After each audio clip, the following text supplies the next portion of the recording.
Bonsoir. Avant d'évoquer cette grande fête du musée, qui sont-ils, ces amis du musée regroupés en association?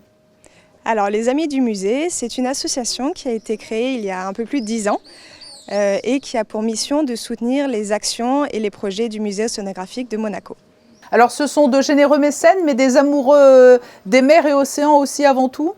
Alors, principalement, on n'a pas que des mécènes.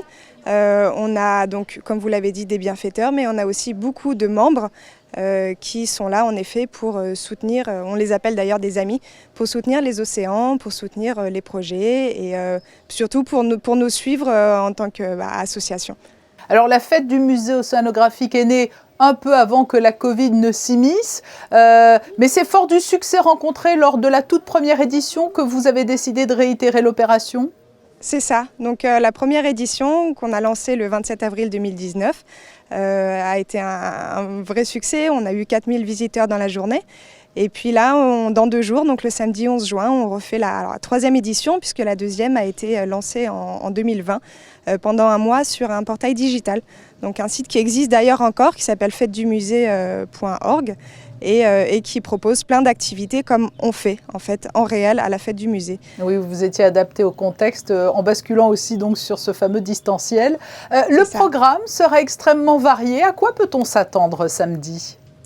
Alors il y a plein d'activités comme vous l'avez dit. Donc il y aura des associations à Monaco qui vont venir pour sensibiliser le public sur les déchets plastiques, sur la pollution. On aura aussi donc, le centre scientifique de Monaco qui va venir faire un petit jeu du petit scientifique. On a une activité artistique collective. Et puis on aura aussi dans la salle des conférences une pièce de théâtre et un artiste qui va venir faire un concert avec des objets recyclés.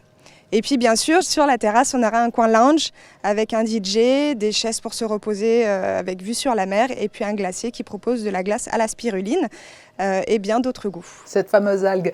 C'est autant destiné aux adultes qu'aux enfants? Tout à fait. C'est à partir de 3 ans. Il n'y a pas de limite d'âge, c'est vraiment pour tout le monde, puisque c'est aussi la journée où le public pourra découvrir Mission Polaire, la nouvelle exposition du musée océanographique.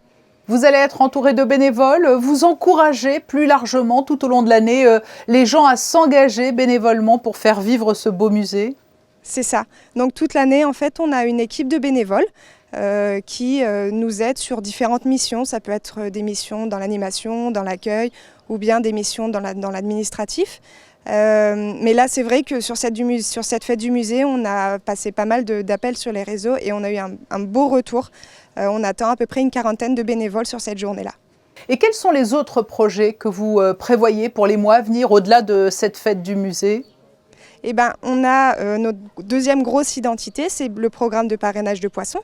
Donc c'est un parrainage qui propose à enfants comme adultes de parrainer une espèce de nos aquariums.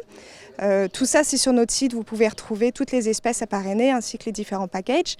Et puis voilà, on a nos bénévoles comme vous le disiez, et puis on a nos membres, et puis il y a surtout des événements, différentes expositions, différents événements qu'on organise tout au long de l'année, ou bien que le musée organise et on invite nos membres à se joindre.